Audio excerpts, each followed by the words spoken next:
ಹೊತ್ತಿಸದೆಯ ಭಾವದೀಪ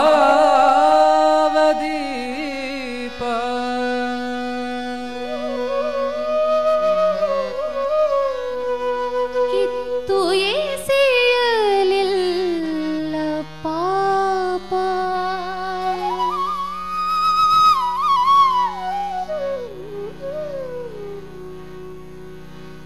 ಹೊತ್ತಿಸದೆಯ ಭಾವದೀಪ ಕಿತ್ತು ಎಸೆಯಲಿಲ್ಲ ಪಾಪ ಹೊತ್ತಿಸದೆಯ ಭಾವದೀಪ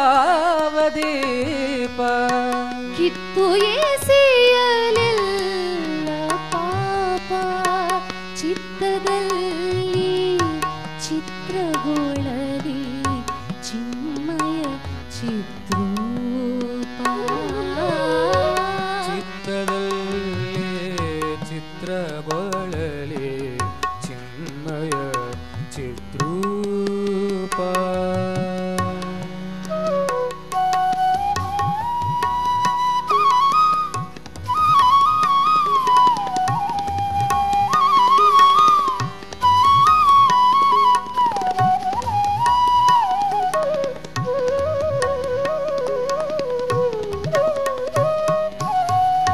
ಜಗದ ಜಾಡ್ಯವೆಲ್ಲ ತೊಲಗಿ ಜೀವದೊಳಗೆ ದಿವ್ಯ ಮೊಳಗಿ ಜಗದ ಜಾಡ್ಯವೆಲ್ಲ ತೊಲಗಿ ಜೀವದೊಳಗೆ ದಿವ್ಯ ಮೊಳಗಿ ಪ್ರೀತಿಯೆಂಬ ಜ್ಯೋತಿ ಬೆಳಗಿ ಭೀತಿ ಕರಗಲಿ ಪ್ರೀತಿಯೆಂಬ ಜ್ಯೋತಿ ಬೆಳಗಿ ಭೀತಿ ಕರಗಲಿ ಹೊತ್ತಿಸದೆಯ ಭಾವದೀಪ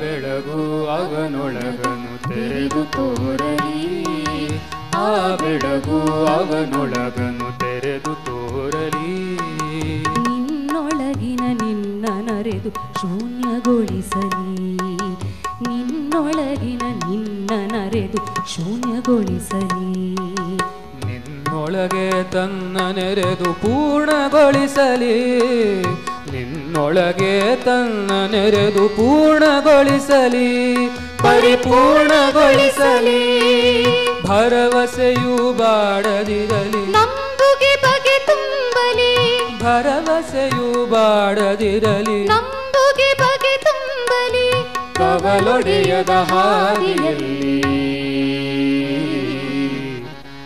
ಅವನೆಡೆಗೆ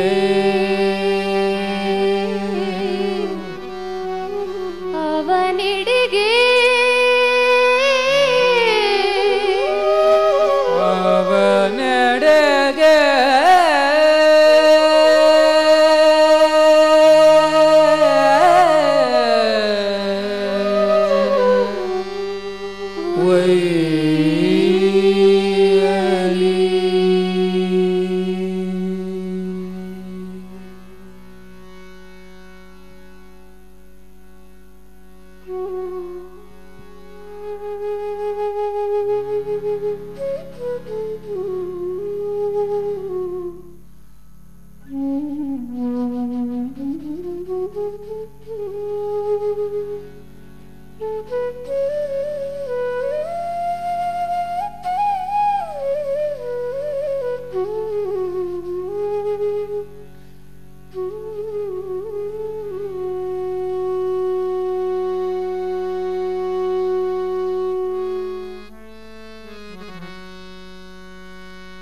मत्सखा रामचन्द्रः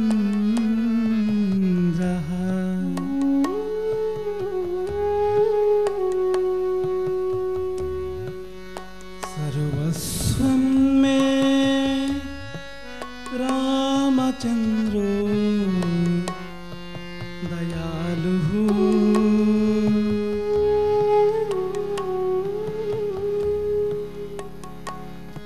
सर्वस्वं मे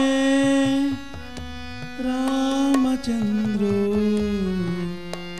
दयालुः नान्यं जाने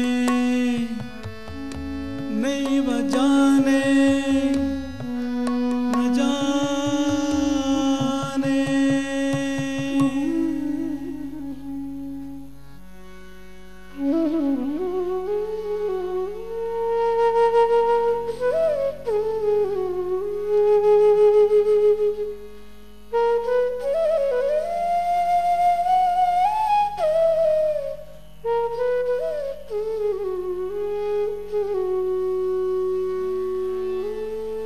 ಎಲ್ಲೆಲ್ಲೂ ಅರಳಿರುವ ಹೂ ನಿನ್ನ ಮುಡಿಗೆ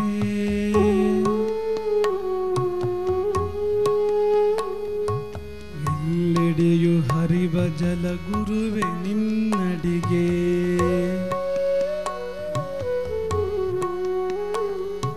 ಜಗದ ಪ್ರಭೆಯಲ್ಲ ನಿನಗಾರತಿಯು ಪ್ರಭುವೇ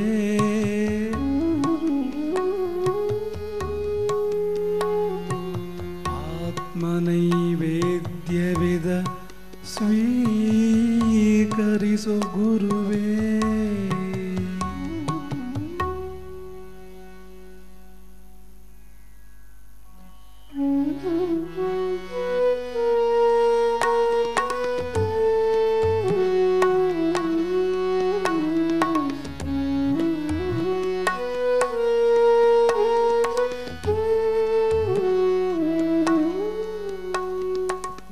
ನೀರದ ನೀಲ ನಾರದ ಲೋಲ ನೀರದ ನೀಲ ನಾರದ ಲೋಲ ನೀರದ ನೀಲ ನಾರದ ಲೋಲ ನೀರದ ನೀಲ ನಾರದ ಲೋಲ ದಶರಥ ಬಾ ಬಾಲ ರಾಮ ದಶರಥ ಬಾಲ ರಾಮ ದಶರಥ ಬಾಲ ರಾಮ ದಶರಥ ಬಾಲ ರಾಮ ಅಪಾರ ಲೀಲಾ ಅನರ್ಘ್ಯಶೀಲ ಅಪಾರ ಲೀಲಾ ಅನರ್ಘ್ಯಶೀಲ ಅಪಾರ ಲೀಲಾ ಅನರ್ಘ್ಯಶೀಲ ಅಪಾರ ಲೀಲಾ ಅನರ್ಘ್ಯಶೀಲ ಆಶ್ರಿತ ಬಾಲ ಹೇ ರಾಮ ಆಶ್ರಿತ ಪಾಲ ಹೇ ರಾಮ ಆಶ್ರಿತ ಬಾಲ ಹೇ ರಾಮ ಆಶ್ರಿತ ಪಾಲ ಹೇ ರಾಮ ನೀರದ ನೀಲ ರಾಮ ನಾರದ ಲೋಲ ರಾಮ ನೀರದ ನೀಲ ರಾಮ ನಾರದ ಲೋಲ ರಾಮ ಬಾ ಬಾ ಬಾ ಬಾ ಬಾ ಬಾ ರಾಮ ಬಾ ರಾಮ ರಾಮ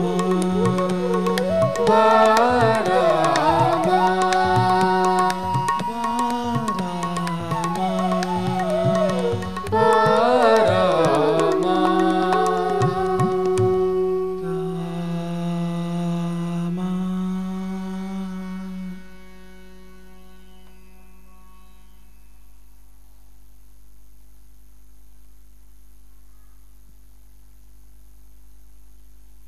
ರಾಮ ನಮ್ಮವ್ವ ರಾಮ ನಮ್ಮಯ್ಯ ಮಾತಾ ರಾಮ ಮತ್ಪಿತಾ ರಾಮಚಂದ್ರ ನಮ್ಮವ್ವ ರಾಮ ನಮ್ಮಯ್ಯ ರಾಮ ನಮ್ಮೊಡೆಯ ರಾಮ ನಮ್ಮ ಗೆಳೆಯ ರಾಮ ಸ್ವಾಮಿ ರಾಮ ಸಖ ರಾಮ ನಮಗೆಲ್ಲ ರಾಮನೇ ಸರ್ವಸ್ವಂ ಮೇ ರಾಮ ನಮಗೆಲ್ಲ ರಾಮನೇ ನಮಗೆಲ್ಲ ರಾಮನೇ ರಾಮನೇ ನಮಗೆ ಎಲ್ಲ ಆ ರಾಮನನ್ನ ಕರೆಯುವ ಸಮಯ ಬಾ ಬಾ ಬಾ ಬಾ ಭಾವದಲ್ಲಿ ಕರೆಯುವ ಸಮಯ ಬಾ ಎಂಬ ಭಾವದಲ್ಲಿ ಕರೆಯುವ ಸಮಯ ಇದು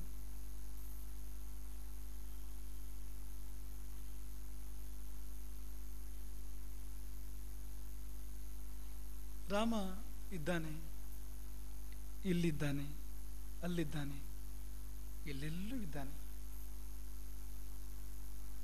ಹಾಗಿದ್ರೂ ರಾಮನನ್ನು ಕರೆಯುವುದು ಏಕೆಂದ್ರೆ ಎಲ್ಲೆಡೆ ಇರುವ ನೀನು ಇಲ್ಲಿ ಬಾ ಇಲ್ಲಿ ಅಂದ್ರೆ ಎಲ್ಲಿ ಅದು ದೇವಸ್ಥಾನದಲ್ಲೋ ಮೂರ್ತಿಯಲ್ಲೋ ಅಲ್ಲ ನಮ್ಮ ಕಣ್ಣಲ್ಲಿ ಬಾ ನಮ್ಮ ಹೃದಯದಲ್ಲಿ ಬಾ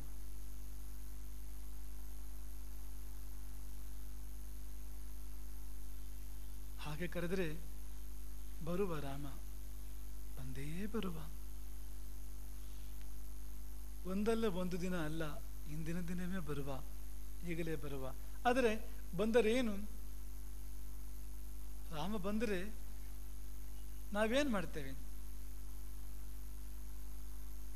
ಪೂಜೆ ಮಾಡ್ತೇವೆ. ರಾಮನಿಗೆ ಪೂಜೆ. ಈಗ ಕೊಂಚ ಹೊತ್ತಿನ ಮೊದಲು ಅದೇ ನಡೆದಿತ್ತು, ರಾಮನ ಪೂಜೆ. ಈಗಲೂ ಪುನಃ ಅದೇ ನಡೆಯುತ್ತೆ. ಆಗ ನಡೆದಿದ್ದು ಪೂಜೆ ಹೇಗೆ ಅಂದರೆ, ನಾವು ಮಾಡುವುದು ಮತ್ತು ನೀವು ನೋಡುವುದು ಅಂತ. ನಾವು ಮಾಡುವ ಪೂಜೆ, ನೀವೆಲ್ಲ ನೋಡುವ ಪೂಜೆ. ಆದರೆ ಈಗ ಹಾಗಲ್ಲ, ನಾವು ನೀವೆಲ್ಲ ಸೇರಿ ಮಾಡುವ ಪೂಜೆ, ಭಾವ ಪೂಜೆ. ಆದರೆ ಪೂಜೆ ಎನ್ನುವಾಗ ಎಲ್ಲಿ ಗಂಟೆ, ಎಲ್ಲಿ ಆರತಿ, ಎಲ್ಲಿ ಪೂಜಾ ಪರಿಕರಗಳು?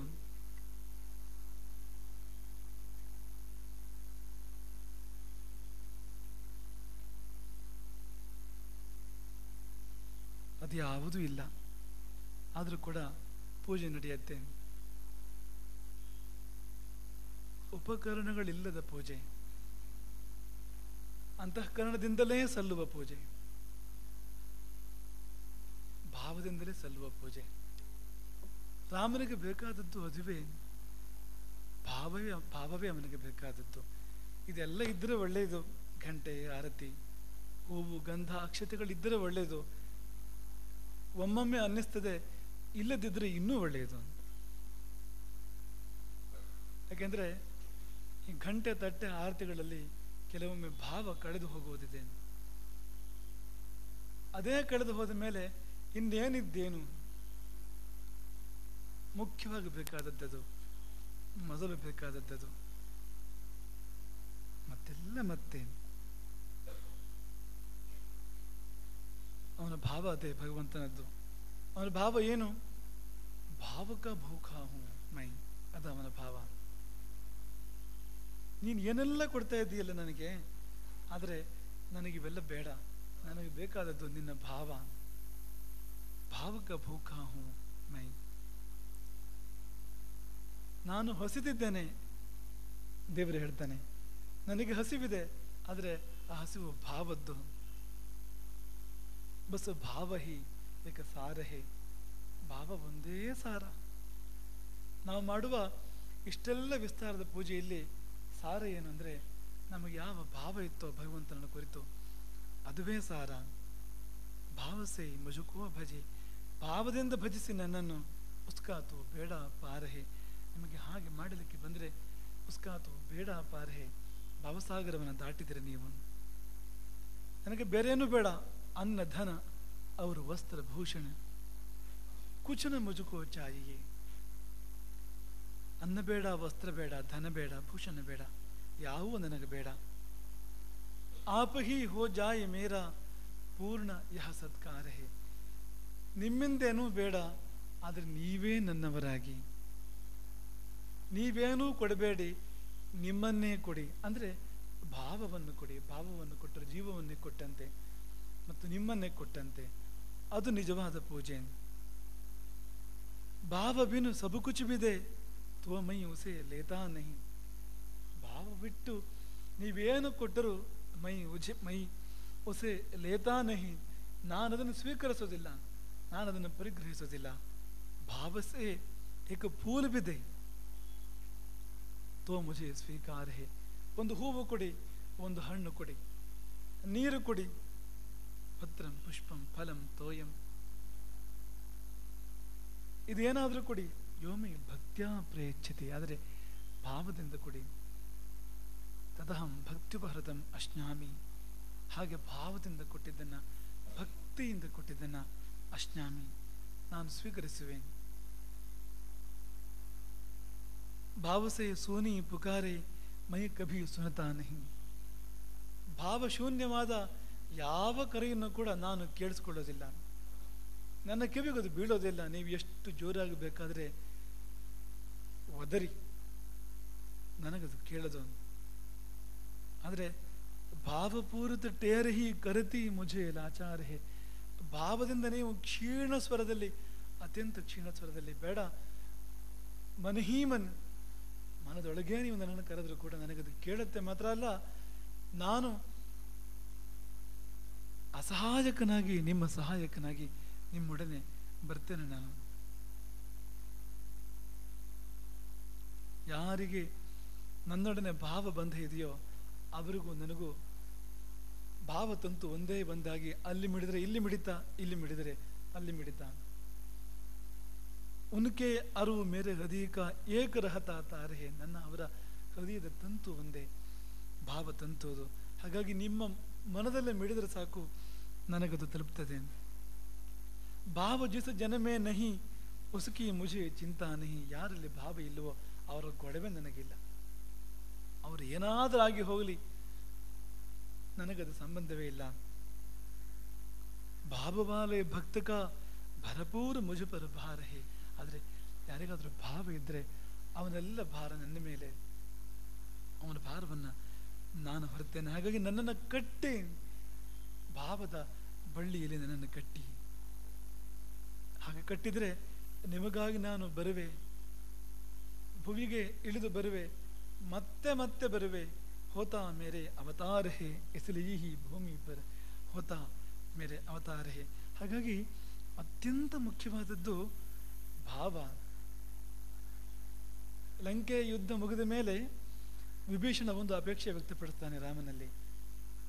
ಲಂಕೆಯ ಸಕಲೇಶ್ವರಗಳಿಂದ ನಾನು ನಿನ್ನ ಪೂಜೆ ಮಾಡ್ತೇನೆ, ಇಂದು ಒಂದು ದಿನ ನಿಲ್ಲು ನನ್ನೊಡನೆ, ನಮ್ಮೊಡನೆ. ವಿಭೀಷಣನ ಮೊರೆ, ನನಗಾಗಿ, ನಿನ್ನ ದಾಸನಿಗಾಗಿ, ನಿನ್ನ ವಿಭೀಷಣನಿಗಾಗಿ. ಭಗವಂತ ಹೇಳಿದಂತೆ, ಬೇಡ, ನಾ ಹೊರಟೆ, ನನಗೀಗ ಹೋಗಲೇಬೇಕು. ಯಾಕೆಂದ್ರೆ ಅಲ್ಲಿ ಆತ ಕಾಯ್ತಾ ಇದ್ದಾನೆ. ಯಾರು ಅಂದರೆ ಅದೇ ಭರತ, ಭಾವ ಭರಿತ.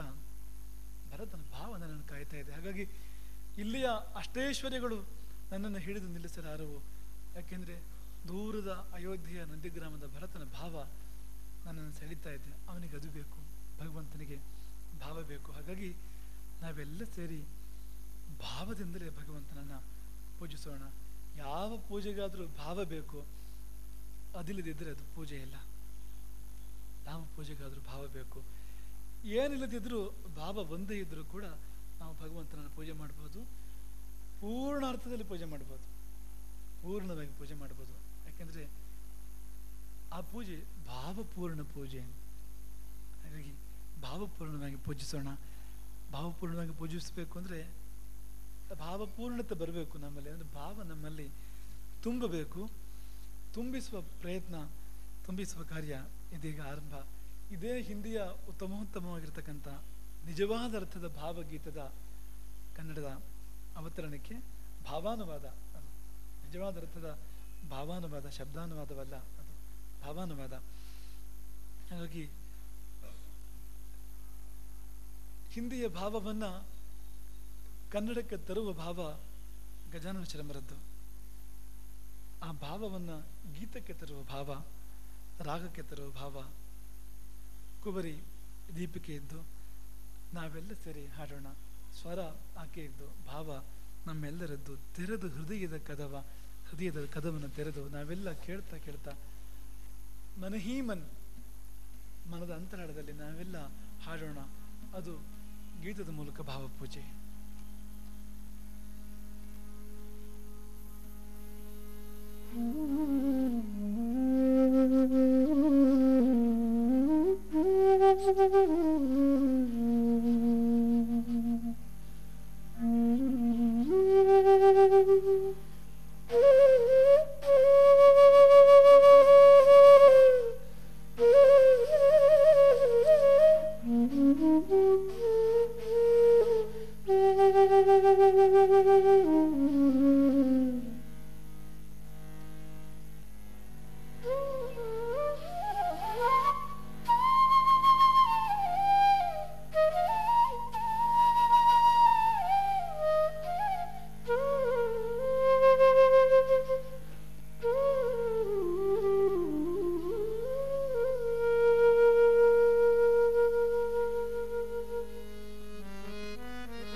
ಕದವಾ ಕಂಪನಿತು ಶರಣಾಗುವವರೆದೆಯ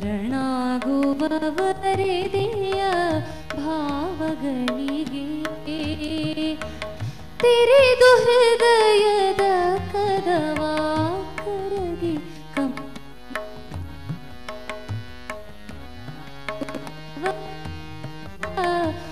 ಭಾವಗಳಿಗೆ ತೆರೆದು ಹೃದಯದ ಕದವಾ ಕರಗಿ ಕಂಬನಿ ದುಂಬಿ ಶರಣಾಗುವವರಿಗೆ ಭಾವಗಳಿಗೆ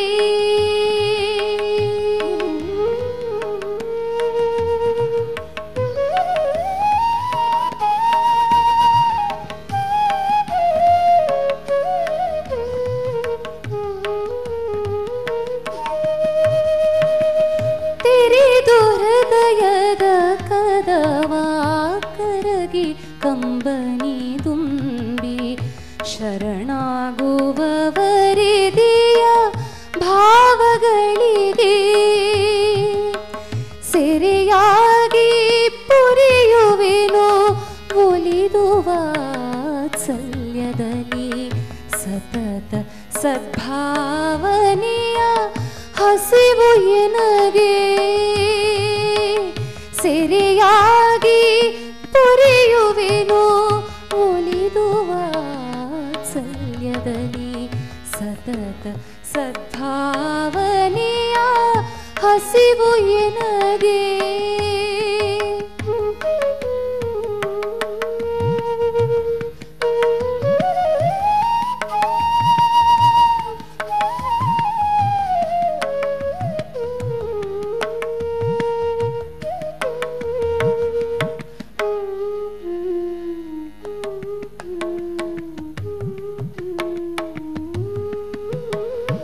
ಗರ್ವದೊಡಗೂಡಿ ಸರ್ವೈಶ್ವರ್ಯವಿತ್ತರು ಧಿಕ್ಕರಿಸಿ ಗರ್ವದೊಡಗೂಡಿ ಸರ್ವೈಶ್ವರ್ಯವಿತ್ತರು ಧಿಕ್ಕರಿಸಿ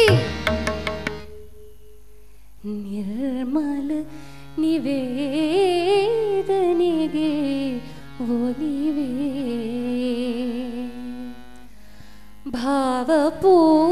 ಭಾವಪೂರ್ಣತೆಯಿಂದ ಹೂವಿನೆ ಸಳಿಸಿದರು ಭಾವಪೂರ್ಣತೆಯಿಂದ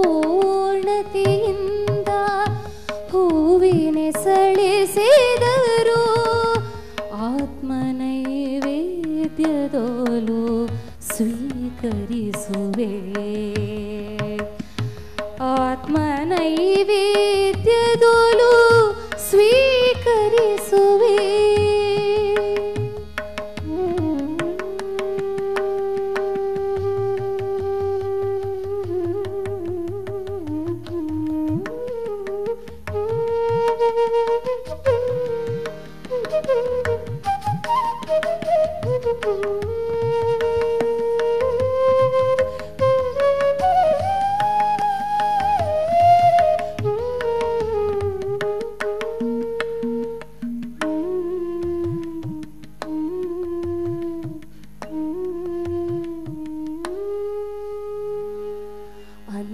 ಅಂತರಂಗವ ತೆರೆದು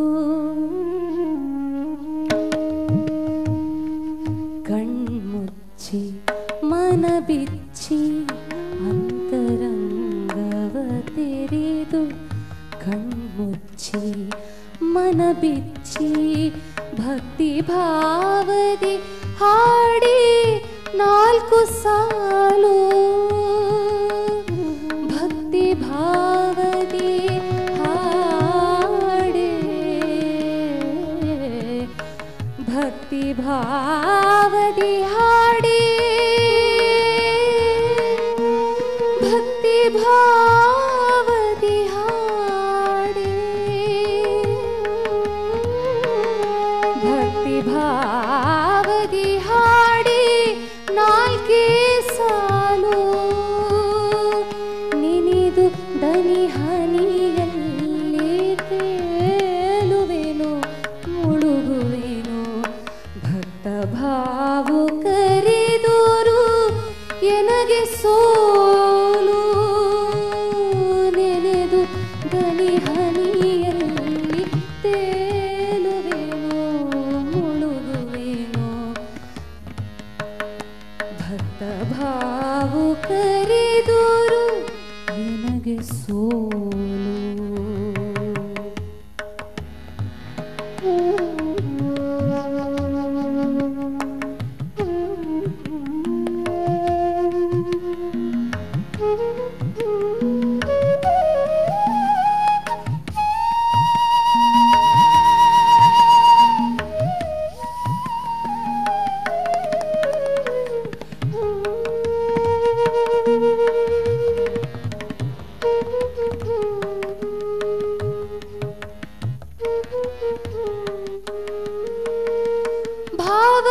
ಭಾವಹೀನರ ಚಿಂತೆ ನನಗಿಲ್ಲ, ಭಾವಹೀನರ ಚಿಂತೆ ನನಗಿಲ್ಲ.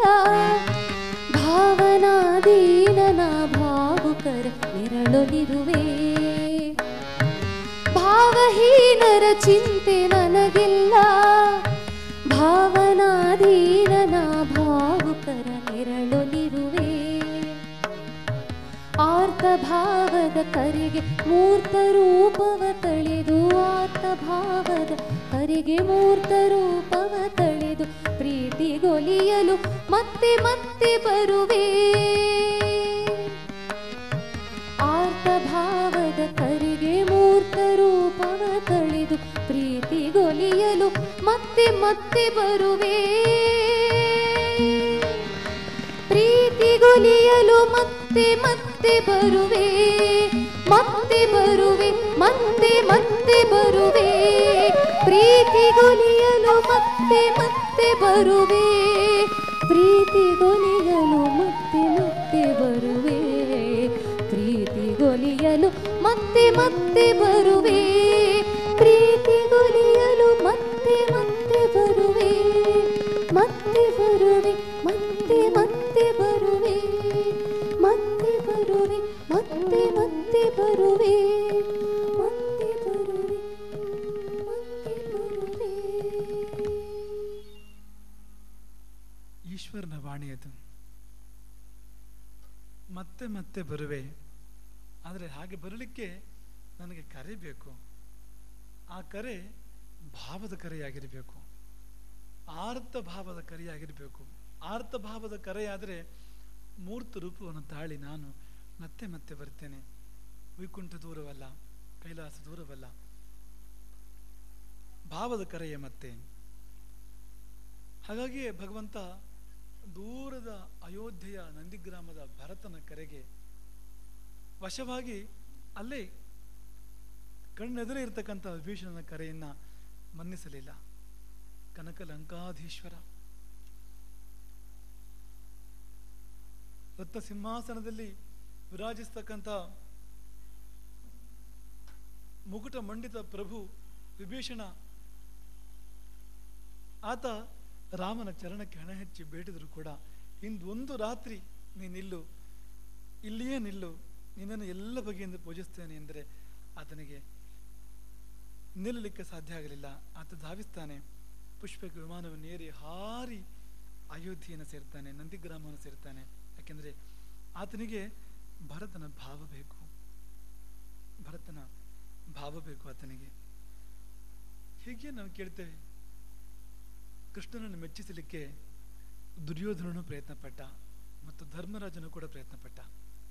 ಕೃಷ್ಣ ಬಂದೇ ಹೇಳಿದ್ದು, ನನಗೆ ನೀವು ಈ ಇಡೀ ಕೋಣೆ ತುಂಬುವಂಥದ್ದು ಏನಾದರೂ ಕೊಡಬೇಕು, ನಾನು ಮೆಚ್ಚುತ್ತೇನೆ. ದುರ್ಯೋಧನ ಖಜಾನೆಯಿಂದ ರತ್ನ ರಾಶಿಯನ್ನು ತುಂಬಿಸಿದ, ಆ ಕೋಣೆಯು ತುಂಬೆಲ್ಲ. ಆದರೆ ಕೃಷ್ಣ ದುರ್ಯೋಧನನಿಗೆ ತೋರಿಸ್ತಾನೆ, ನೋಡು ದುರ್ಯೋಧನ, ರತ್ನ ಮತ್ತು ರತ್ನದ ಮಧ್ಯೆ ಅಂತರವಿದೆ. ರತ್ನ ತುಂಬಿದ್ದ ಹೌದು, ಆದರೆ ನಿರಂತರವಲ್ಲ, ಅದು ನಡುವೆ ಅಂತರವಿದೆ. ಅಂತರವಿರಬಾರದು. ಹಾಗೆ ನಿರಂತರವಾಗಿ ಇಡೀ ಪ್ರಕೋಷ್ಠವನ್ನ, ಇಡೀ ಕೋಣೆಯನ್ನ ತುಂಬಬೇಕು. ಅಂಥದ್ದಿದ್ದರೆ ಹೇಳು. ದುರ್ಯೋಧನನ ಬಳಿ ಅಂಥದ್ದು ಯಾವುದಿಲ್ಲ. ಕೃಷ್ಣ ಧರ್ಮರಾಜನ ಕಡೆ ನೋಡ್ತಾನೆ. ಆತ ಏನ್ ಮಾಡಿದ? ಆತ ಅಂದೇನು ಮಾಡಿದನೋ ಅದನ್ನು ನೀವೆಂದು ಮಾಡಿದಿರಿ. ಆತ ಒಂದು ದೀಪ ಹಚ್ಚಿದ, ಕೋಣೆಯ ನಡುವೆ ಒಂದು ದೀಪ ಹಚ್ಚಿದ. ಆ ಬೆಳಕು ಇಡೀ ಕೋಣೆಯನ್ನು ಆವರಿಸಿತು. ನಡುವೆ ಎಲ್ಲಿಯೂ ಅಂತರವಿಲ್ಲ, ನಿರಂತರ ಅದು. ಬೆಳಕಿನಲ್ಲಿ ಧರ್ಮರಾಜ ಕೋಣೆಯನ್ನು ತುಂಬಿದ, ಭಾವದಿಂದ ಕೃಷ್ಣನ ಹೃದಯದ ಕೋಣೆಯನ್ನು ತುಂಬಿದ. ಈಗ ನಾವು ನೀವು ಮಾಡಲಿಕ್ಕೆ ಕೊಡ್ತಿರುವುದು ಅದನ್ನೇ. ಬೆಳಕಿನಲ್ಲಿ ರಾಮಾಶ್ರಮವನ್ನು ತುಂಬೋಣ, ಅಣತಗಳ ಬೆಳಕಿನಲ್ಲಿ. ಭಾವದಲ್ಲಿ ಹೃದಯದ ಕೋಣೆಯನ್ನು ತುಂಬೋಣ, ಹೃದಯದ ಗರ್ಭಗೃಹವನ್ನು ತುಂಬೋಣ. ಒಮ್ಮೊಮ್ಮೆ ಅನ್ನಿಸ್ತದೆ ನಮಗೆ, ಈ ಉಪಕರಣಗಳೇ ಕೆಲವೊಮ್ಮೆ ತೊಡಕಾಗುವುದುಂಟು, ಅದಿಲ್ಲದಿದ್ದರೆ ಹೆಚ್ಚು ಸುಲಭವಾಗುವುದುಂಟು. ಹಾಗಂತ ಉಪಕರಣಗಳ ನಿಷೇಧ ಅಲ್ಲ. ಅವು ಭಾವಕ್ಕೆ ಸಹಾಯ ಮಾಡ್ತವೆ. ಒಂದು ಹೂವು, ನೀರು, ಗಂಧವೋ, ಅಕ್ಷತೆಯೋ ನಮ್ಮೊಳಗೆ ಒಂದಿಷ್ಟು ಭಾವ ಇದ್ದರೆ ಇನ್ನಷ್ಟು ಭಾವವನ್ನು ತುಂಬಲಿಕ್ಕೆ ಅವು ಸಹಾಯ ಮಾಡ್ತವೆ. ಆದರೆ ಅದಿಲ್ಲದೆ ಇದ್ದಾಗ ಅವು ಯಾವ ಸಹಾಯವನ್ನು ಮಾಡೋದಿಲ್ಲ. ಆದರೆ ಕೆಲವೊಮ್ಮೆ ಭಾವವನ್ನು ತುಂಬಲಿಕ್ಕೆ ಕಷ್ಟ ಸಹಾಯ ಮಾಡ್ತದೆ. ಆರ್ತ ಭಾವದ ಕರೆಗೆ ಮೂರ್ತ ರೂಪವ ಧರಿಸಿ ಬರುವೆ ಅಂತಾನೆ ಭಗವಂತ. ಯಾಕೆ ಕ್ಲೇಶಗಳು ಬರ್ತವೆ, ಯಾಕೆ ಕಷ್ಟಗಳು ಬರ್ತವೆ ಅಂದರೆ ನಮ್ಮೊಳಗೆ ಭಾವವನ್ನು ತುಂಬಲಿಕ್ಕೆ. ಆವಾಗ ನಾವು ಭಾವಪೂಜೆಯನ್ನು ಮಾಡ್ತೇವೆ. ಹಾಗಾಗಿ ಅಲ್ವಾ ಗಜೇಂದ್ರ ಭಗವಂತನನ್ನು ಪೂಜೆ ಮಾಡಿದ್ದು. ಮರೆತೇ ಬಿಟ್ಟಿದ್ದ ಗಜೇಂದ್ರ ಭಗವಂತನನ್ನು. ಜನ್ಮಾಂತರದಲ್ಲಿ ಭಗವಂತನ ಪರಮ ಭಕ್ತ ಅವನು, ಭಾವ ತುಂಬಿದವನೇ. ಆದರೆ ಆನೆಯ ಜನ್ಮದಲ್ಲಿ ಅವನಿಗೆ ಮರೆತು ಹೋಗಿದೆ, ಅದೆಲ್ಲ ಮರೆತು ಹೋಗಿದೆ. ನಾವು ಆನೆಯ ಹಾಗೆ ಮದಮತ್ತರಾದಾಗ ನಮಗೂ ಮರೆತು ಹೋಗ್ತದೆ ಎಲ್ಲವೂ ಕೂಡ. ಆಗ ನಮ್ಮ ಮದವನ್ನು ಇಡಿಸಲಿಕ್ಕೆ ಭಗವಂತ ಬೇರೆ ಏನೇನೋ ಮಾಡಬಹುದು. ಐಶ್ವರ್ಯ ಮದಮತ್ತಸ್ಯ ದಾರಿದ್ರ್ಯಂ ಪರಮಾಂಜನಂ. ಹಾಗೆ ಗಜೇಂದ್ರನಿಗೆ ಒಂದು ಕಷ್ಟ ಬಂತು. ನೀರೊಳಗೆ ಮೊಸಳೆಯೊಂದು ಹಿಡಿದು ಸೆಳೆಯಿತು ಗಜೇಂದ್ರನನ್ನ ನೀರಿನ ಆಳಕ್ಕೆ. ತನ್ನ ಶಕ್ತಿ ತನ್ನವರ ಶಕ್ತಿ ಸಾಲದಾದಾಗ ಇದ್ದಕ್ಕಿದ್ದ ಹಾಗೆ ಆ ಕ್ಷಣದಲ್ಲಿ ಗಜೇಂದ್ರನಿಗೆ ಅವನ ನೆನಪಾಯಿತು. ಯಾವನ ನೆನಪು ಅಂದರೆ ಆ ಆಪದ್ ಬಾಂಧವ, ಅನಾಥ ರಕ್ಷಕ. ಎಲ್ಲಿ ಯಾರೂ ನಮ್ಮನ್ನು ಕಾಪಾಡಲಾರರೋ ಅಲ್ಲಿ ಬಂದು ಕಾಪಾಡುವವನು. ಹಾಗಲ್ಲ, ಎಲ್ಲೆಡೆಯೂ ಕಾಪಾಡುವನು ಅವನೇ. ಆದರೆ ನಮಗೆ ಸರಿಯಾಗಿ ಗೊತ್ತಾಗೋದು ಯಾವಾಗ ಅಂದರೆ ಎಲ್ಲಿ ಯಾರೂ ನಮ್ಮನ್ನು ಕಾಪಾಡೋಕೆ ಸಾಧ್ಯ ಇಲ್ವೋ ಅಲ್ಲಿಯೂ ನಾವು ಬಚಾವಾಗಿ ಬಂದರೆ ಅಲ್ಲಿ ಕಾಪಾಡಿದ್ದು ಯಾರು ಅಂದ್ರೆ ಅವನೇ ಕಾಪಾಡಿದ್ದು. ನೋಡಿ, ಗಜೇಂದ್ರ ಭಾವ ಪೂಜೆ ಮಾಡ್ತಾನೆ ಭಗವಂತನಿಗೆ. ಹೇಗೆ ಅಂದರೆ ಉತ್ಕ್ಷಿಪ್ಯ ಸಾಂಬುಜಕರಂ ಗಿರಮಾಹ ಕೃಚ್ರಾತ್. ಸೊಂಡಿಲಲ್ಲಿ ಅದಾಗ ತಾನೇ ಕೊಯ್ದ ಕಿತ್ತ ಕಮಲದ ಹೂವಿತ್ತು. ಹಾಗೆ ಸೊಂಡಿಲನ್ನು ಮೇಲೆತ್ತಿ ಕಮಲವನ್ನು ಪೂಜೆಯಾಗಿ ಭಗವಂತನಿಗೆ ಸಲ್ಲಿಸಿ ಗಿರಮಾಹ ಕೃಚ್ರಾತ್ ಬಲು ಕಷ್ಟದಿಂದ ಕಳೆದನಂತೆ ಭಗವಂತನನ್ನ. ನಾರಾಯಣ ಅಖಿಲ ಗುರೋ ಭಗವನ್ ನಮಸ್ತೆ. ಅದು ಸಾಕಾಯಿತು. ಅಲ್ಲೇನಿತ್ತು ಭಗವಂತನನ್ನು ಪೂಜೆ ಮಾಡಲಿಕ್ಕೆ ಗಜೇಂದ್ರನಲ್ಲಿ? ಪೂಜಾ ಪರಿಕರಗಳೇನಿದ್ದವು? ಸ್ನಾನ ಮಾಡಿ ಮಡಿಯಾಗಿ ಬಂದು ಮಡಿ ಉಟ್ಟು ಉಚಿತಾಸನದಲ್ಲಿ ಕುಳಿತು ಹೂವು, ಗಂಧ, ಅಕ್ಷತೆ, ಮಂತ್ರ ಏನಿತ್ತು ಅಲ್ಲಿ ಹೇಳಿ? ಯಾವ ಸಿದ್ಧತೆ ಇತ್ತು ಅಲ್ಲಿ ಹೇಳಿ? ಯಾವ ಪರಿಕರಗಳಿದ್ದವು? ಕಷ್ಟವೇ ಪರಿಕರ. ಇನ್ನು ಯಾರೂ ಕಾಪಾಡಲಿಕ್ಕೆ ಸಾಧ್ಯ ಇಲ್ಲದಿರ್ತಕ್ಕಂಥ ಕಷ್ಟ ಬಂತು. ಆ ಕಷ್ಟವೇ ಗಜೇಂದ್ರನ ಉದ್ಧಾರಕ್ಕೆ ಕಾರಣ ಆಯಿತು. ಹಾಗಾಗಿ ಗಿರಮಾ ಕೃಚ್ರಾತ್. ಧ್ವನಿ ಕೂಡ ಹೊರಗೆ ಬರಲಿಕ್ಕೆ ಸಾಧ್ಯ ಇಲ್ಲದಿರುವಂಥ ಸ್ಥಿತಿ. ಶಕ್ತಿಯೆಲ್ಲ ಹರಿದು ಹೋಗಿದೆ ರಕ್ತವಾಗಿ. ಹಾಗಾಗಿ ಬಹಳ ಕಷ್ಟದಿಂದ ಧ್ವನಿ ಹೊರಗೆ ಬಂತಂತೆ. ಆದರೆ ಬಂದ ಧ್ವನಿಯಲ್ಲಿ ಭಗವದ್ ಭಾವವಿತ್ತು, ಕರೆ ಇತ್ತು. ಕರೆದ ಭಗವಂತನ ಗಜೇಂದ್ರ. ಶಬರಿ ರಾಮನನ್ನು ಪೂಜೆ ಮಾಡ್ತಾಳೆ. ಅದು ಭಾವ ಪೂಜೆ ಅಲ್ಲದೆ ಬೇರೆ ಇನ್ನೇನು? ಯಾಕೆಂದ್ರೆ ಬೇರೆ ಏನಿತ್ತು ಅವಳ ಬಳಿಯಲ್ಲಿ? ಹಣ್ಣು ಒಂದೇ. ಅವಳು ಹಣ್ಣು, ಅವಳ ಕೈಯಲ್ಲಿ ಇದ್ದುದು ಕೂಡ ಹಣ್ಣೆ.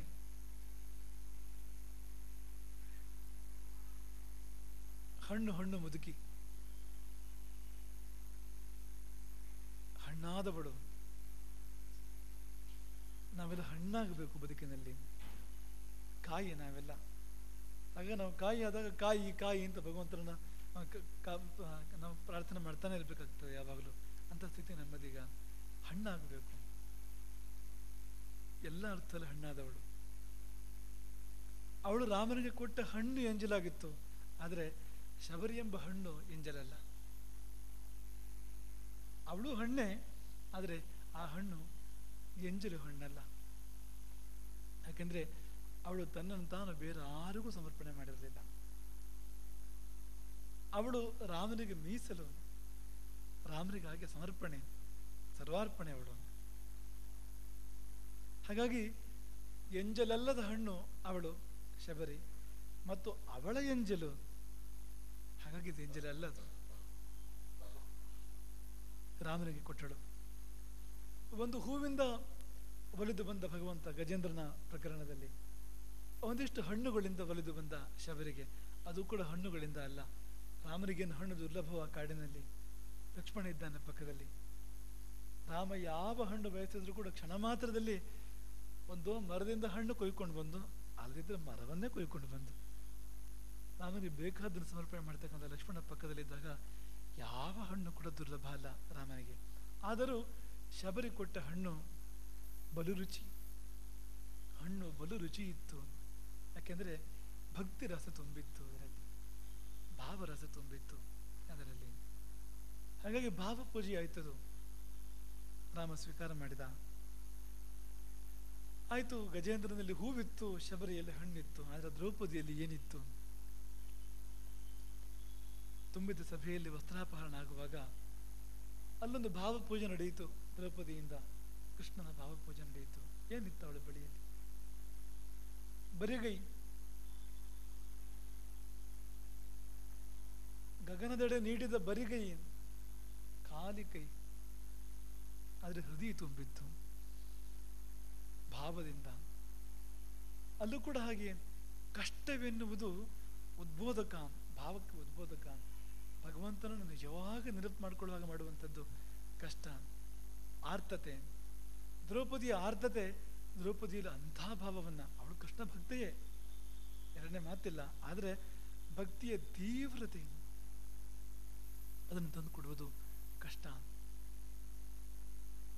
ಹಾಗಾಗಿ ಏನಿಲ್ಲದ ದ್ರೌಪದಿ ಭಗವಂತನನ್ನು ಭಾವಿಸ್ತಾಳೆ, ಕರೀತಾಳೆ. ಅದು ಕೂಡ ಭಗವಂತನನ್ನು ಕರೆಯುವುದೇ. ಗೋವಿಂದ ಇತಿ ಯದಾಕ್ರಂದತು ಕೃಷ್ಣಾಮಾಂ ದೂರತ ಸ್ಥಿತಂ. ಎಲ್ಲೋ ದೂರದಲ್ಲಿದ್ದೆ ನಾನು. ಕೃಷ್ಣೇ, ದ್ರೌಪದಿ ಹಸ್ತನಾವತಿಯಿಂದ ಕರೆದಳು. ಆ ಕರೆ ನನಗೆ ಕೇಳಿತು ಮಾತ್ರವಲ್ಲ, ಆ ಕರೆ ನನ್ನ ಪಾಲಿಗೆ ಋಣವಾಗಿ ಉಳಿಯಿತು. ನಾ ತೀರಿಸಲಾರದ ಋಣ ಅದು ಅಂತ ದೇವರು ಹೇಳುವಷ್ಟು ಮಟ್ಟಿಗೆ ಆಕೆ ಭಗವಂತನನ್ನು ಕರೀತಾಳೆ, ಪೂಜೆ ಮಾಡ್ತಾಳೆ ಭಗವಂತನನ್ನ. ಆಕೆ ಗೋವಿಂದೇತಿ ಯದಾಕ್ರಂದತು ಕೃಷ್ಣಾಮ ದೂರದ ಸ್ಥಿತಂ. ಎಷ್ಟೋ ದೂರದಲ್ಲಿ ಇದ್ದ ಭಗವಂತ ಎಲ್ಲಿ ದ್ವಾರಕೆ, ಎಲ್ಲಿ ಹಸ್ತಿನಾವತಿ, ಅಕ್ಷಯ ವಸ್ತ್ರವಾಗಿ ಭಗವಂತ ಧಾವಿಸಿ ಬಂದ, ದ್ರೌಪದಿಯನ್ನು ಉದ್ಧರಿಸಿದ. ಅಹಲ್ಯೆ, ಉಪಕರಣಗಳು ಒಂದೊಂದೋ ಎರಡೆರಡು ಇತ್ತು. ಗಜೇಂದ್ರನಲ್ಲಿ ಹೂವಿತ್ತು, ಶಬರಿಯಲ್ಲಿ ಹಣ್ಣಿತ್ತು, ದ್ರೌಪದಿಯಲ್ಲಿ ಕೊನೆ ಪಕ್ಷ ಒಂದು ಸ್ವರ ಇತ್ತು, ಶರೀರ ಇತ್ತು, ಶರೀರಗಳಿದ್ವು ದ್ರೌಪದಿಗೆ. ಆದರೆ ಅಹಲ್ಯೆಗೆ ಅದು ಕೂಡ ಇರಲಿಲ್ಲ. ಅದಕ್ಕೆ ಆಕೆ ಕಲ್ಲಾಗಿ ಹೋಗಿದ್ದಳು, ಬೂದಿಯೊಳಗೆ ಅಗೋಚರಳಾಗಿ ಬೆದ್ದಿದ್ದಳು. ಬೂದಿಯೊಳಗೆ ಬೂದಿಯಾಗಿ, ಧೂಳಿನಲ್ಲಿ ಧೂಳಾಗಿ, ಮಣ್ಣಲ್ಲಿ ಮಣ್ಣಾಗಿ, ಕಲ್ಲಲ್ಲಿ ಕಲ್ಲಾಗಿ, ಪ್ರಕೃತಿಯಲ್ಲಿ ಕರಗಿ ಹೋಗಿದ್ದಳು ಆಕೆ. ಕರೆಯಲೆಂದರೆ ಸ್ವರ ಇಲ್ಲ. ಅಹಲ್ಯೆ ಬಹು ದೊಡ್ಡ ಉದಾಹರಣೆ. ಉಪಕರಣ ಶೂನ್ಯ, ಕೊನೆಯ ಪಕ್ಷ ಶರೀರ ಕೂಡ ಇಲ್ಲ, ಕೇವಲ ಭಾವ ಒಂದೇ ಇದ್ದಿದ್ದು ಆಕೆಯಲ್ಲಿ. ಅಹಲ್ಯೆಯಲ್ಲಿ ಭಾವ ಒಂದುಳಿದಿಂದ ಏನಿಲ್ಲ. ಹಾಗೆ ಭಾವ ಪೂಜೆಗೆ ಪರಮೋದಾಹರಣೆ ಅಹಲ್ಯೆ. ಯುಗ ಯುಗ ಆಕೆ ರಾಮನನ್ನು ಕರೀತಾಳೆ, ರಾಮನನ್ನು ಪೂಜಿಸ್ತಾಳೆ ಅವಳು. ರಾಮ ಬಂದ ಮೇಲೆ, ಆಕೆ ಉದ್ಧಾರವಾದ ಮೇಲೆ ಆಕೆ ಪೂಜಿಸಿದರಂತೆ ರಾಮನನ್ನು ಪರಿಪರಿಯಾಗಿ, ಫಲಮೂಲಗಳಿಂದ ಪೂಜಿಸಿದರಂತೆ. ಆದರೆ ಆ ಪೂಜೆ ಅಲ್ಲ, ಆ ಪೂಜೆ ಅದೊಂದು ಔಪಚಾರಿಕ ಪೂಜೆ. ಆದರೆ ನಿಜವಾದ ಪೂಜೆ ರಾಮ ಬರುವ ಮೊದಲೇ ಆಕೆ ಮಾಡಿದ್ದು, ರಾಮ ಬರುವ ಕ್ಷಣದವರೆಗೂ ಮಾಡಿದ್ದು. ಪಾಪ ತಾನುಳಿಯುವುದೇ ಪಾಪವಾಗಿ, ಹಾಗೆ ಪೂಜೆ ಮಾಡಿದರೆ ಪಾಪ ತಾನುಳಿಯುವುದೇ ಪಾಪವಾಗಿ. ಹೊತ್ತಿಸೆದೆಯ ಭಾವದೀಪ, ಕಿತ್ತು ಎಸೆಯಲೆಲ್ಲ ಪಾಪ, ಎಲ್ಲ ಪಾಪಗಳನ್ನು, ಶಾಪಗಳನ್ನು, ತಾಪಗಳನ್ನು ಕಿತ್ತು ಎಸೆಯುವ ಭಾವಪೂಜೆಯನ್ನು ನ್ಯಾಯವಾಗಿ ಮಾಡಿದವಳು ಅಹಲ್ಯೆ. ಯಾಕೆ ನೆನಪಿಸಿಕೊಳ್ತಾ ಇದ್ದೇವೆ ಅಂದರೆ, ನೀವು ಭಕ್ತಿಯ ಪರಮೋದಾಹರಣೆಗಳನ್ನು ಗಮನಿಸಿದರೆ ಅಲ್ಲೆಲ್ಲ ಭಾವಪೂಜೆಯೇ ನಡೆದಿದ್ದು.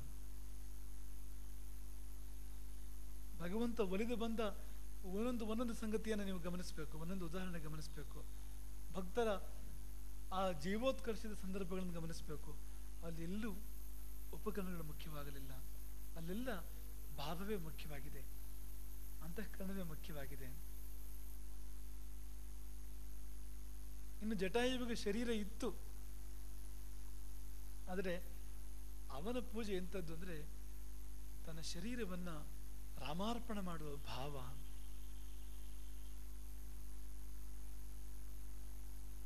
ಅವನಲ್ಲಿ ಯಾವ ಭಾವ ಇದ್ದಿರ್ಬೋದು ಅಂದರೆ ಸೀತೆಯ ಮಾನ ರಕ್ಷಣೆಗಾಗಿ ಆತ ಪ್ರಾಣವನ್ನು ಕೊಡ್ತಾನಲ್ಲ, ಅವನಲ್ಲಿ ಯಾವ ಭಾವ ಇದ್ದಿರ್ಬೋದು? ಹಣ್ಣು ಕಳಚಿ ಬೀಳುವಂತೆ ಮಣ್ಣಿಗೆನ್ನು ಬೀಳಿಸುವ.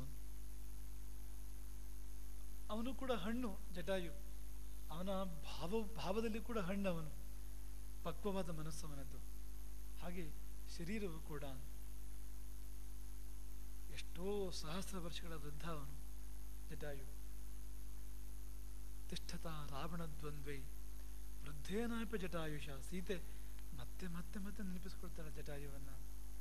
ಕೃತಂ ಕರ್ಮ ಮಹತ್ತೇನ, ಮಹತ್ ಕಾರ್ಯವನ್ನು ಮಾಡಿದವನು ಅವನು. ಸೀತೆ ನೆನಪಿಸ್ಕೊಳ್ತಾಳೆ, ಎಷ್ಟು ದೊಡ್ಡ ಕೆಲಸ ಮಾಡಿದವನು. ಮಾಂ ತಥಾ ಅಭ್ಯೋಪದ್ಯತ, ನನ್ನನ್ನು ರಕ್ಷಣೆ ಮಾಡಲಿಕ್ಕೆ ಬಂದವನು, ಆ ಸಮಯಕ್ಕೆ ಒದಗಿದವನು. ದೇವರಿಗೆ ಭಕ್ತರು ಒದಗುವುದು ಅಂದ್ರೆ ಹಾಗೆ ಅಂತ. ದೇವಿ ಸೀತೆಗೆ ಒದಗಿ ಬಂದವನು ಆ ಕ್ಷಣದಲ್ಲಿ ಅವನು ಜಟಾಯು. ಮಾಂ ತಥಾ ಅಭ್ಯೋಪದ್ಯತ ತಿಷ್ಠತ ರಾವಣ ದ್ವಂದ್ವೇ, ರಾವಣನೊಟ್ಟಿಗೆ ದ್ವಂದ್ವ ಯುದ್ಧ. ಆದರೆ ಆ ದ್ವಂದ್ವ ವಿಚಿತ್ರವಾದ ದ್ವಂದ್ವ, ಅದು ಸಮದ್ವಂದ್ವ ಅಲ್ಲ. ಯುವಕ ರಾವಣ, ವೃದ್ಧ ಜಟಾಯು. ರಾವಣ ರಥಸ್ಥ, ಜಟಾಯುವಿನ ಬಳಿ ಅದಿಲ್ಲ. ರಾವಣನಿಗೆ ಕವಚ ಇದೆ, ಖಡ್ಗ ಇದೆ, ಧನುರ್ಬಾಣಗಳಿದೆ. ಜಟಾಯುವಿನ ಬಳಿ ಅದು ಯಾವುದಿಲ್ಲ. ವರಬಲವಿದೆ ರಾವಣನಿಗೆ, ಪಕ್ಷಿಗಳಿಂದ ಸೋಲಿಲ್ಲ, ಸಾವಿಲ್ಲ. ಆದರೆ ಜಟಾಯುವಿನ ಬಳಿ ಇರೋದು ಕೂಡ ಇಲ್ಲ. ಹೀಗೆ ದ್ವಂದ್ವ ಅಂದರೆ ಉಪಕರಣಗಳೆಲ್ಲ ರಾವಣನ ಬಳಿಯಲ್ಲಿ, ಮತ್ತೆ ಏನಿತ್ತು ಜಟಾಯುವಿನ ಬಳಿಯಲ್ಲಿ? ಹಾಗೆ ಸಮದಂಡಿಯಾಗಿ ರಾವಣನೊಟ್ಟಿಗೆ ಯುದ್ಧ ಮಾಡಲಿಕ್ಕೆ, ಅಥವಾ ರಾವಣನನ್ನು ಮೀರಿ ಹೋರಾಡಿ ಆತನನ್ನು ಪರಾಭವಗೊಳಿಸಿ ಸೀತೆಯನ್ನು ಕ್ಷಣ ಮಾತ್ರ ಬಿಡುಗಡೆ ಮಾಡ್ತಾನಲ್ಲ ಅವನು. ಏನಿತ್ತು ರಾವಣನನ್ನು ಮೀರಿಸುವಂಥದ್ದು ಅವನಲ್ಲಿ ಅಂದರೆ ಭಾವ. ಆ ಕಡೆ ಬಾಹುಬಲ, ಈ ಕಡೆ ಭಾವಬಲ. ಹಾಗಾಗಿ ಅವನಿಗೆ ಗೊತ್ತಿತ್ತು ತಾನೆಲ್ಲ ಸಾಯ್ತೇನೆ ಅಂತ ಅವನಿಗೆ ಖಂಡಿತವಾಗಿ ಗೊತ್ತಿತ್ತು. ಆದರೆ ಸಾವು ಅವನಿಗೆ ಹೇಗೆ ಅಂದರೆ ಹಣ್ಣು ಕಳಚಿ ಬೀಳುವಂತೆ ಮಣ್ಣಿಗೆ. ಜಾನಕಿ ಮಣ್ಣು ಅಂದರೆ ಮಣ್ಣಿನ ಮಗಳು ಅವಳು, ಭೂಪುತ್ರಿ ಅವಳು. ಅವಳಿಗಾಗಿ ಅವನು ಪ್ರಾಣ ಕೊಡುವವನು. ಅವನ ಶರೀರ ಅಲ್ಲಿ ಹೋಗಿ ಬೀಳುತ್ತದೆ ಕೊನೆಯಲ್ಲಿ. ಅಂದರೆ ಅಕ್ಷರಶಃ ತಾಯಿಯ ಮಡಿಲಲ್ಲಿ, ಜಾನಕಿಯ ಮಡಿಲಲ್ಲಿ ಬೀಳುತ್ತದೆ, ಭೂಪುತ್ರಿಯ ಮಡಿಲಲ್ಲಿ ಬೀಳುತ್ತದೆ. ಹಾಗಾಗಿ ಹಣ್ಣು ಕಳಚಿ ಬೀಳುವಂತೆ, ಅದು ಮುಕ್ತಿ. ಅದು ಹಣ್ಣು ತಾನಾಗಿ ಕಳಚಿ ಬೀಳುವಂಥದ್ದು. ಮಣ್ಣಿಗೆನ್ನು ಬೆಳೆಸು. ಯಾವ ಮಣ್ಣಿನಿಂದಾಗಿ ಹಣ್ಣು ಬಂತೋ, ಯಾಕೆಂದ್ರೆ ಅದಿರದಿದ್ರೆ ಪುಟ್ಟ ಬೀಜ ದೊಡ್ಡ ಮರವಾಗಿ ಬೆಳೀತದಲ್ಲ, ಹಣ್ಣು ಹೂಗಳನ್ನ ಕೊಡ್ತದಲ್ಲ, ಅದರಲ್ಲಿ ಎಲ್ಲಿಂದ ಬಂತು ಅಂದರೆ ಮಣ್ಣಿಂದಲೇ ಬಂದಿದ್ದದೆಲ್ಲ. ಮಣ್ಣೇ ಹಣ್ಣಾಗಿದ್ದು, ಆ ಹಣ್ಣು ಪುನಃ ಮಣ್ಣನ್ನು ಸೇರ್ತದಲ್ಲ, ಅದು ಮುಕ್ತಿ. ಅದು ನಾವು ಕೂಡ ಹಾಗೆ, ಅಲ್ಲಿಂದಲೇ ಬಂದವರು ಅಲ್ಲೇ ಹೋಗಿ ಸೇರುವವರು. ಸಾಗರದಿಂದ ಎದ್ದ ಅಲೆ ಪುನಃ ಸಾಗರವನ್ನೇ ಸೇರುವ ಹಾಗೆ, ಮಣ್ಣಿಂದಲೇ ಎದ್ದು ಬಂದ ಹಣ್ಣು ಪುನಃ ಮಣ್ಣನ್ನು ಸೇರ್ತದೆ. ಹಾಗೆ ಮಣ್ಣಿಗೆನ್ನ ಬೇಳಿಸು, ಕಣ್ಣು ತೆರೆಸಿ ನನ್ನ ಅಳಿಸಿ ನಿನ್ನ ಪದಕ್ಕೆ ಕೀಲಿಸು. ಜಟಾಯುವಿನ ಮಾತುಗಳು ಈ ಪದದಲ್ಲಿ ಎಷ್ಟು ಚೆನ್ನಾಗಿ ಬಂದಿವೆ ಅಂದರೆ, ನೆಲಕ್ಕೆ ಉರುಳಲು ಎನ್ನ ನೆತ್ತಿ ರಾಮಚರಣ ತಾಗಿಸು. ಜಟಾಯುವಿಗೆ ಹಾಗೆ ಆಗಿದ್ದು. ಅವನು ನೆತ್ತಿದ್ದು ರಾಮಚರಣ ತಗುಲಿದ್ದವನಿಗೆ. ಎನ್ನ ನೆತ್ತಿ ರಾಮಚರಣ ತಾಗಿಸು. ಅವನ ನೆತ್ತಿಗೆ ತಗುಲಿದ್ದು ರಾಮಚರಣ ಕೊನೆಗೂ ಜಟಾಯುವಿಗೆ. ಕೆನ್ನೆಗಲ್ಲ ಎದೆಯನ್ನೆಲ್ಲ ಕಣ್ಣು ಜಲದಿ ತೋಯಿಸು. ಸಾಮಾನ್ಯ ಭಕ್ತನ ಮಟ್ಟಿಗೆ ಸಾಲನ ಅರ್ಥ ಏನು ಅಂದರೆ, ಭಕ್ತ ಭಗವಂತನ ಭಾವದಲ್ಲಿ ಮುಳುಗಿ ಕಣ್ಣೀರು ಇಳಿಸ್ತಾನೆ. ಕೆನ್ನೆಗಲ್ಲ ಎದೆ ಎಲ್ಲ ಅಂದರೆ ಆ ಕಣ್ಣೀರು ಉಕ್ಕಿ ಬರ್ತಾ ಬರ್ತಾ ಮೊದಲು ಕೆನ್ನೆ, ಮತ್ತೆ ಗಲ್ಲ, ಮತ್ತೆ ಎದೆ ಮೇಲೆ ಇಳಿತದೆ ಕಣ್ಣೀರು. ಅಷ್ಟು ಕಣ್ಣೀರು ಸುರಿಸ್ತಾನೆ ಭಕ್ತನೊಬ್ಬ. ಎದೆ ಒದ್ದೆ ಆಗುವಂತೆ, ಹೃದಯ ಆರ್ದ್ರಾಗಬೇಕು. ಇದು ಸಾಮಾನ್ಯ ಭಕ್ತನ ಭಾವ. ಆದರೆ ಜಟಾಯುವಿನ ಭಾವ ಅದಕ್ಕಿಂತ ಮಿಗಿಲಾದದ್ದು. ಅವನ ಕಣ್ಣೀರು ಅವನ ಕೆನ್ನೆಗೆಲ್ಲ ಎದೆಯನ್ನು ತೋರಿಸಿದ್ದಲ್ಲ, ರಾಮನ ಕಣ್ಣೀರು ಜಟಾಯುವಿನ ಕೆನ್ನೆಗೆಲ್ಲ ಎದೆಯನ್ನು ತೋರಿಸಿತು. ಕೆನ್ನೀರ ಸರಸೆಯಲ್ಲಿ ಪಕ್ಷಿ ಪರಿತಪಿಸಿರಲು ಕಣ್ಣೀರು ಸುರಿಸಿದರು ರಾಮ ಲಕ್ಷ್ಮಣರು. ಕೆನ್ನೀರನ್ನ ಸರಸಿ, ಕೆನ್ನೀರಿನ ಮಡು ಅದರಲ್ಲಿ ಮುಳುಗಿ ಎಡ್ತಾ ಇದ್ದಾನೆ ಜಟಾಯು, ಪರಿತಪಿಸ್ತಾ ಇದ್ದಾನೆ ರಾಮ ರಾಮ ರಾಮ. ಅಲ್ಲಿ ಅಲ್ಲಿ ದೇಹವೂ ಉಳಿದಿಲ್ಲ, ಜೀವವೂ ಇನ್ನೇನು ಉಳಿದಿಲ್ಲ ಅಂತ ಅನ್ಬೇಕು ನಾವು. ಭಾವ ಒಂದೇ ಉಳಿದಿದ್ದು, ರಾಮ ಬರುವನೆಂಬ ಭಾವ. ಅದು ಭರವಸೆ, ಅದು ಇದೇ ಪದದಲ್ಲಿದೆ. ಅದು ರಾಮ ಬರುವ ಭರವಸೆಯನ್ನು ಮೂಡಿಸು, ಇದೇ ಪದದಲ್ಲೇ ಇದೆ. ಅದು ಆ ರಾಮ ಬರುವ ಭರವಸೆಯಲ್ಲಿ ಜೀವ ಹಿಡಿದು ಜಟಾಯು ಕಾಯ್ತಾ ಇದ್ದಾನೆ, ಪರಿತಪಿಸ್ತಾ ಇದ್ದಾನೆ. ಹಾಗೆ ಕೆನ್ನೀರ ಮಡುವಲ್ಲಿ ಮುಳುಗಿರುವ ಪರಿತಪಿಸುವ ಜಟಾಯುವಿನ ಬಗ್ಗೆ ಕಣ್ಣೀರು ಸುರಿಸ್ತಾರೆ. ಒಂದರ ಕೆನ್ನೀರು, ಒಂದರ ಕಣ್ಣೀರು. ರಾಮನ ಕಣ್ಣೀರಿಗಾಗಿ ತನ್ನ ಕೆನ್ನೀರನ್ನು, ರಕ್ತವನ್ನು ಕೊಟ್ಟವನು ಜಟಾಯು. ಹಾಗಾಗಿ ಸಾಮಾನ್ಯ ಭಕ್ತನಿಗೆ ಅವನ ಕಣ್ಣೀರು ಕೆನ್ನಾಗೆಲ್ಲ ಎದೆಯನ್ನು ತೋರಿಸಿದರೆ, ಜಟಾಯುವಿನಂಥ ಭಕ್ತನಿಗೆ ರಾಮನ ಕಣ್ಣೀರು ಜಟಾಯುವಿನ ಪುಣ್ಯ ಶರೀರವನ್ನು ತೋಯಿಸ್ತು ಅಂತ. ಹಾಗಾಗಿ ಕೊನೆಗೆ ಜಟಾಯುವಿನ ಬದುಕಿನ ಕೊನೆಯ ಸಾಲು ಕೂಡ ಅದೇ, ಈ ಪದದ ಕೊನೆಯ ಸಾಲು ಕೂಡ ಅದೇ. ಏನು ಅಂದರೆ, ಅನಂತ ರಾಮನಂತರಾಳ ಕೆನ್ನ ಆತ್ಮ ಸೇರಿಸು, ಅನಂತ ರಾಮನಂತರಾಳ ಕೆನ್ನ ಆತ್ಮ ಸೇರಿಸು. ಜಟಾಯುವಿನ ದೇಹ ಉಳಿಯಲಿಲ್ಲ, ಆದರೆ ಜೀವ ಅಳಿಯಲಿಲ್ಲ. ಜಟಾಯು ಭಾವದ ಮೂಲಕ ಅಮರನಾಗ್ತಾನೆ. ಕೊನೆಗೆ ಉಳಿದಿದ್ದು ಭಾವ ಬಂದೇ, ಆ ಜಟಾಯುವಿನ ಅಮರ ಭಾವ. ಅದೇ ಅವನು ರಾಮನಿಗೆ ಮಾಡ್ತಕ್ಕಂಥ ಒಂದು ಪೂಜೆ. ಹಾಗಾಗಿ ಇಲ್ಲೆಲ್ಲ ನೋಡಿದರೆ ಕೆಲವೆಡೆ ಉಪಕರಣಗಳು ಬಹಳ ಕಡಿಮೆ ಇದ್ದಾವೆ, ನೆಪ ಮಾತ್ರಕ್ಕೆ. ಆದರೆ ಅದರಿಂದಾಗಿ ಎಲ್ಲ ಭಗವಂತ ಬಂದಿದ್ದು. ಗಜೇಂದ್ರನ ಕೈಯ ಕಮಲಕ್ಕಾಗಿ ಬಂದನ ಭಗವಂತ, ಹೃದಯ ಕಮಲಕ್ಕಾಗಿ ಬಂದಿದ್ದು. ಶಬರಿಯ ಎಂಜಲು ಹಣ್ಣಿಗಾಗಿ ಬಂದನ ಇಲ್ಲ, ಅವಳ ಮನಸ್ಸೇ ಪಕ್ವವಾದ ಹಣ್ಣು, ಅವಳೇ ಪಕ್ವವಾದ ಹಣ್ಣು, ಅದಕ್ಕಾಗಿ ಬಂದಿದ್ದವನು. ದ್ರೌಪದಿಯಲ್ಲಿ ಅದೇನೂ ಇಲ್ಲ, ಒಂದು ಕರೆ ಮಾತ್ರ ಇದೆ, ಕೂಗಿ ಕರೆದದ್ದು ಹೋದು. ಅಹಲ್ಯಗಾಗುವಾಗ ಅದು ಇಲ್ಲ, ಕರೆಯಲಿಕ್ಕೆ ಧ್ವನಿಯಲ್ಲಿ ಧ್ವನಿಯೇ ಇಲ್ಲ. ಹಾಗಾಗಿ ಧ್ವನಿ ಇಲ್ಲದಿದ್ರೂ ಕೇಳುತ್ತೆ ಅವನಿಗೆ. ನುಡಿಯುವ ಮೊದಲೇ ಧ್ವನಿಯನ್ನು ಆಲಿಸುವ ಕಿವಿಯವನು. ನೀವು ನುಡಿಯಬೇಕು ಅಂತ ಕೂಡ ಇಲ್ಲ, ನುಡಿಯುವ ಮೊದಲೇ ಧ್ವನಿಯನ್ನು ಆಲಿಸ್ತಾನೆ ಅವನು. ಅದನ್ನು ನುಡಿಬೇಕು ನಾವು, ನಮ್ಮ ಮನಸ್ಸು ಮಿಡಿಯಬೇಕು. ಅವನಾಗ ಒಂದು ಬಗೆಯಲ್ಲಿ ವಿಚಿತ್ರವಾಗಿ ಸಾಕಾರನಾಗ್ತಾನೆ, ಕೇವಲ ಕಿವಿ ಆಗ್ತಾನೆ ಅವನು. ಕಿವಿ ಅವನು, ಕಿವಿಯವನು ಅಲ್ಲ, ಕಿವಿ ಅವನು. ನಾವು ಕರೆದರೆ ಅವನು ಕಿವಿ ಆಗ್ತಾನೆ. ನಾವು ಹಾಗೆ ನೋಡಿದರೆ, ಧ್ಯಾನಿಸಿದರೆ ಅವನು ಕೇವಲ ರೂಪವಾಗ್ತಾನೆ. ನಮ್ಮನ್ನು ನೋಡುವ ಕಣ್ಣಾಗ್ತಾನೆ ಅವನು, ಕೇವಲ ಕಣ್ಣಾಗಿ ನಮ್ಮನ್ನು ನೋಡ್ತಾನೆ, ಕೇವಲ ಕಿವಿಯಾಗಿ ನಮ್ಮನ್ನು ಕೇಳ್ತಾನೆ. ಹಾಗೆ ನಾವು ಅಂದ್ಕೊಂಡ ಹಾಗೆ ಪೂರ್ತಿ ಆಕಾರ ಬೇಕು ಅಂತಿಲ್ಲ, ಒಂದೊಂದೇ ಅಂಗವಾಗಿ ನಮ್ಮನ್ನು ಅವನು ಉದ್ಧರಿಸೋದುಂಟು ಉಂಟು. ಹಾಗೆ ಅಂಥ ರಾಮನ ಭಾವಪೂಜೆಯನ್ನು ಮಾಡಿದಂಥ ಭಕ್ತ ಶ್ರೇಷ್ಠರು ಅವರುಗಳ ನೆನಪನ್ನು ಮಾಡ್ಕೊಳ್ತಾ, ಇದೊಂದು ಭಾವ, ಆ ಜಟಾಯುವಿನ ಭಾವ ನಮ್ಮ ಮನದಲ್ಲಿ ಸುಳಿದು ಹೋದರೆ ಮತ್ತೆ ನಾವು ಭಾವಪೂಜೆಗೆ ಸಿದ್ಧರಾಗಬಹುದು. ಇನ್ನೊಂದು ಆ ಭಾವಪೂಜೆಯ ಒಂದು ಮನೋಹರವಾದ ಗೀತವಿದೆ, ಕನ್ನಡದ ಕವಿಶ್ರೇಷ್ಠರೊಬ್ಬರದ್ದು. ಅದರ ಮೂಲಕ ನಾವು ಭಾವಪೂಜೆಗೆ ಹೋಗ್ಬೋದು. ಆದರೆ ಅದಕ್ಕಿಂತ ಮೊದಲು ಈ ಭಾವ, ಯಾವ ಭಾವ ಅಂದರೆ ಭರವಸೆಯ ಭಾವ. ಪ್ರೇಮ ಕೊಲಿದು ರಾಮ ಬರುವ ಭರವಸೆ, ಜಟಾಯುವಿನ ಜೀವ ಹಿಡಿದಿಟ್ಟ ಭರವಸೆ. ನಮ್ಮೆಲ್ಲರ ಜೀವವನ್ನು, ಭಾವವನ್ನು ಹಿಡಿದಿಡಬೇಕು. ಹಾಗೆಯೇ ಜಟಾಯುವಿನ ಆ ಭಾವ ಹಣ್ಣಾಗಿ ಮಣ್ಣಿಗೆ ಬೀಳಬೇಕು. ಆ ಮಣ್ಣು ಯಾವುದು ಅಂದರೆ ರಾಮನ ಅಡಿಯಿಟ್ಟ ನೆಲ, ರಾಮನ ಪಾದಸ್ಪರ್ಶದ ಮಣ್ಣಿಗೆ ನಾವೆಂಬ ಹಣ್ಣು ಬೀಳಬೇಕು, ನಾವು ಹಣ್ಣಾಗಿ ಬೀಳಬೇಕು. ಆ ಭಾವವನ್ನು ಭಾವಿಸಿದ ಮೇಲೆ ಭಾವಪೂಜೆಯ ಮುಂದಿನ ಹಂತ.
ಕಳಚಿ ಬೀಳುವಂತೆ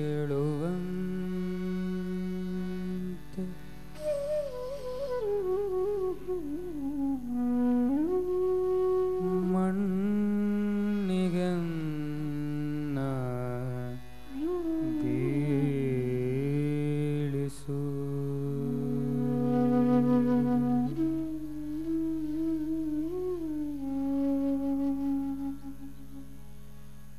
ಹಣ್ಣು ಕಳಚಿ ಬೀಳುವಂತೆ ಮಣ್ಣಿಗನ್ನ ಬೀಳಿಸು ಹಣ್ಣು ಕಳಚಿ ಬೀಳುವಂತೆ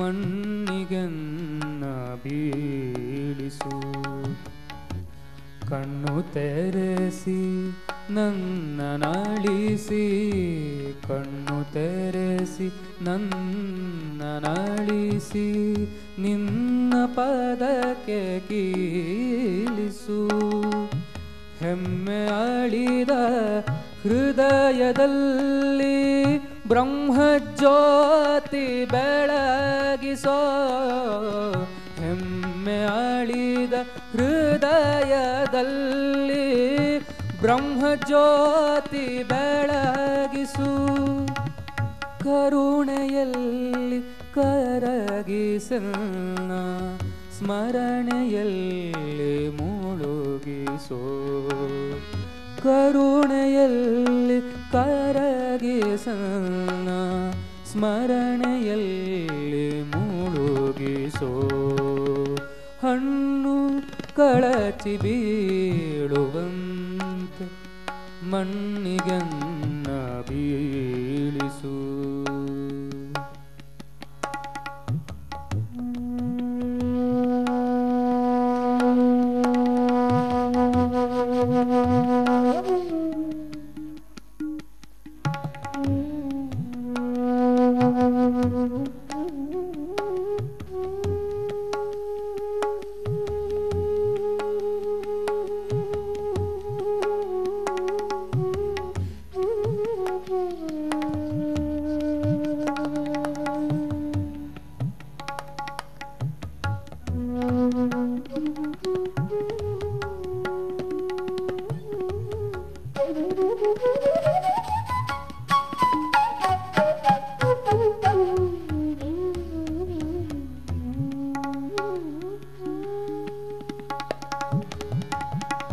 ಇರವು ಸ್ಥಿರವು ಎಂಬ ಮೋಹ ಇರವು ಸ್ಥಿರವು ಎಂಬ ಮೋಹ ಅರೆದು ದಾಹ ನೀಗಿಸು ಋಣದ ಕಣಜ ಮನುಜ ಕಾಯ ಹಣ್ಣಗೊಳಿಸಿ ಮಾಗಿಸು ಋಣದ ಕಣಜ ಮನುಜ